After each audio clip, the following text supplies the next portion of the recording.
Hi dears, welcome back to my channel. അപ്പോൾ ഇന്നത്തെ നമ്മുടെ റെസിപ്പി ചെറുപയറും ശർക്കരയൊക്കെ ഉപയോഗിച്ച് തയ്യാറാക്കിയിട്ടുള്ള ഒരു അടിപൊളി 4 മണി പലഹാരത്തിന്റെ റെസിപ്പിയാണ്. വളരെ എളുപ്പത്തിൽ തയ്യാറാക്കിയെടുക്കാൻ പറ്റിയ നല്ല ടേസ്റ്റി ആയിട്ടുള്ള ഒരു പലഹാരമാണിത്. ചെറുപയറൊന്നും ഇഷ്ടമില്ലാത്തവർക്ക് ഇതുപോലെയൊക്കെ തയ്യാറാക്കി കൊടുക്കുകയാണെങ്കിൽ അവർ കഴിച്ചോളും. അപ്പോൾ വളരെ ഈസി ആയിട്ട് തയ്യാറാക്കിയെടുക്കാൻ പറ്റിയ ഒരു പലഹാരം എങ്ങനെയാണ് തയ്യാറാക്കുന്നതെന്ന് നമുക്ക് കണ്ടു നോക്കാം. അതിനു മുമ്പായിട്ട് എൻ്റെ ഈ ഒരു ചാനൽ ആദ്യമായിട്ട് കാണുന്നവരുണ്ടെങ്കിൽ ഒന്ന് സബ്സ്ക്രൈബ് ചെയ്തിട്ട് സപ്പോർട്ട് ചെയ്യണം കേട്ടോ.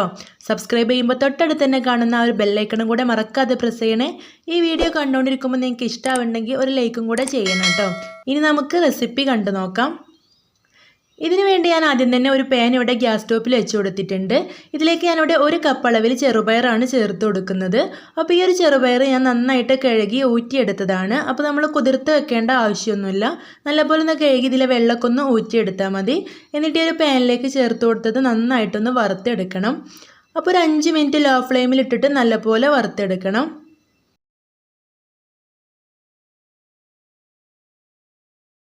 അപ്പോൾ ഈ ഒരു ചെറുപയർ ഞാനിവിടെ വറുത്തെടുക്കുന്നുണ്ട്. ഇത് നമ്മൾ 5 മിനിറ്റ് നേരമൊക്കെ വറുത്തെടുക്കുമ്പോൾ തന്നെ ഇതൊരു കളറൊക്കെ മാറി വരും. ആ ഒരു സമയം വരെയാണ് നമുക്ക് വറുത്തെടുക്കേണ്ടത്. ഇതിപ്പോൾ കണ്ടോ ഈ ഒരു നിറത്തിലായിട്ടുണ്ട്. ഇനി നമുക്കിത് ഫ്ലെയിം ഓഫ് ചെയ്യാം. എന്നിട്ട് ഇത് ചൂടാറാനായിട്ട് മാറ്റി വെക്കണം. അപ്പോൾ നമ്മൾ ഈ ഒരു പാനിൽ നിന്നത് വേറൊരു പാത്രത്തിലേക്ക് മാറ്റി വെക്കണം കേട്ടോ. അല്ലെങ്കിൽ ഈ ഒരു പാനിൽ ചൂടിൽ കിടന്ന് ഇത് കരിഞ്ഞു പോകാനൊക്കെ സാധ്യതയുണ്ട്. അതുകൊണ്ട് പെട്ടെന്ന് തന്നെ പാത്രത്തിലേക്ക് മാറ്റി വെച്ചിട്ട് വേണം ചൂടാറാനായിട്ട് വെയിറ്റ് ചെയ്യാൻ. ഇപ്പോൾ ഇതിവിടെ ചൂടാറിയ ശേഷം ഞാൻ മിക്സിയുടെ വലിയ ജാറിലേക്ക് ഇത് ചേർത്ത് കൊടുത്തിട്ടുണ്ട്. അപ്പോൾ നമ്മൾ ചെറുപയർ പൊടിച്ചെടുക്കുമ്പോൾ വലിയ ജാറിൽ തന്നെ പൊടിച്ചെടുക്കണം കേട്ടോ. ചെറിയ ജാറിൽ പൊടിച്ചെടുത്തിട്ടുണ്ടെങ്കിൽ അത് പെട്ടെന്ന് പൊടിഞ്ഞ് കിട്ടൂല. അപ്പോൾ ഇതുപോലെ വലിയ ജാറിലേക്ക് ചേർത്ത് കൊടുത്തിട്ടൊന്ന് പൊടിച്ചെടുത്തിട്ടുണ്ട്.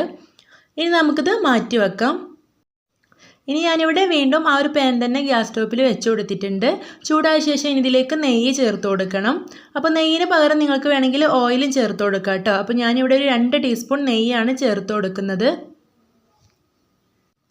അപ്പോൾ ഈ ഒരു നെയ്യ് നല്ലപോലെ ചൂടായി കഴിയുമ്പോൾ നമുക്കിതിലേക്ക് നട്ട്സ് ചേർത്ത് കൊടുക്കാം. അപ്പോൾ നിങ്ങൾക്ക് ഇഷ്ടമുള്ള നട്ട്സ് ചേർത്ത് കൊടുക്കാം കേട്ടോ. അപ്പോൾ ഞാനിവിടെ കുറച്ച് ആൽമണ്ട്സ് ഇതുപോലെ ചെറുതായിട്ട് കട്ട് ചെയ്താണ് ചേർത്ത് കൊടുക്കുന്നത്. അപ്പോൾ ഈ ഒരു നട്ട്സ് ചേർത്ത് കൊടുക്കുന്നത് ഓപ്ഷനിലാണ്. ചേർത്ത് കൊടുത്തിട്ടുണ്ടെങ്കിൽ നമുക്ക് ഈ ഒരു പലഹാരം കഴിക്കുമ്പോൾ അതിങ്ങനെ കടിക്കാൻ കിട്ടുമ്പോൾ നല്ല ടേസ്റ്റ് ആയിരിക്കും. അതെല്ലാം നിങ്ങൾക്ക് താല്പര്യം ഇല്ലെങ്കിൽ ഒഴിവാക്കാം കേട്ടോ. അതുപോലെ തന്നെ നിങ്ങൾക്ക് കൂടുതൽ നട്ട്സ് ചേർക്കാൻ ഇഷ്ടമാണെന്നുണ്ടെങ്കിൽ കാഷ്യൂ നട്ട്സും കിസ്മിസൊക്കെ ചേർത്ത് കൊടുക്കാം കേട്ടോ. അപ്പോൾ ഈ ഒരു ആൽമണ്ട്സ് ഞാൻ ഈ ഒരു നെയ്യിലിട്ടിട്ട് നന്നായിട്ടൊന്ന് മൂപ്പിച്ചെടുത്തിട്ടുണ്ട്. ഇനി ഞാനിതിലേക്ക് ചേർത്ത് കൊടുക്കുന്നത് നമ്മൾ നേരത്തെ പൊടിച്ച് വെച്ചിട്ടുള്ള ചെറുപയറുണ്ടല്ലോ, അതൊന്ന് ചേർത്ത് കൊടുക്കുന്നുണ്ട്.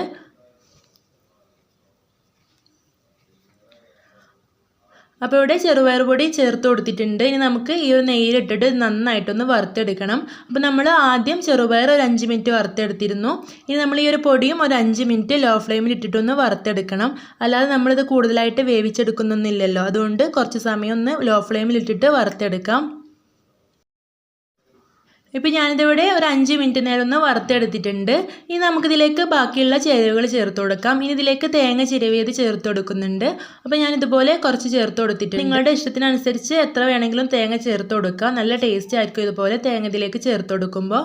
ഇനി അതിൻ്റെ കൂടെ തന്നെ ഞാനിവിടെ ഒരു 1/4 ടീസ്പൂൺ ഏലക്ക പൊടിച്ചതും കൂടെ ചേർത്ത് കൊടുത്തിട്ടുണ്ട്. ഇത് രണ്ടും കൂടെ നല്ലപോലെ ഒന്ന് മിക്സ് ചെയ്തെടുക്കാം.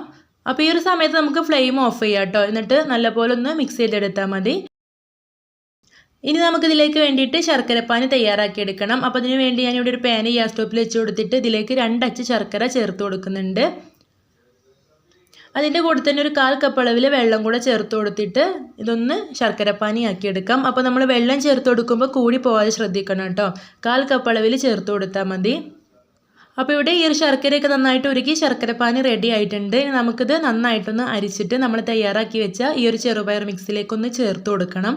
അപ്പോൾ ഞാനിതിവിടെ ഇതുപോലെ അരിപ്പയിലൂടെ അരിച്ച് ഇതിലേക്ക് ഒഴിച്ചു കൊടുത്തിട്ടുണ്ട്. ഇനി നല്ലപോലെ ഒന്ന് മിക്സ് ചെയ്തെടുക്കാം.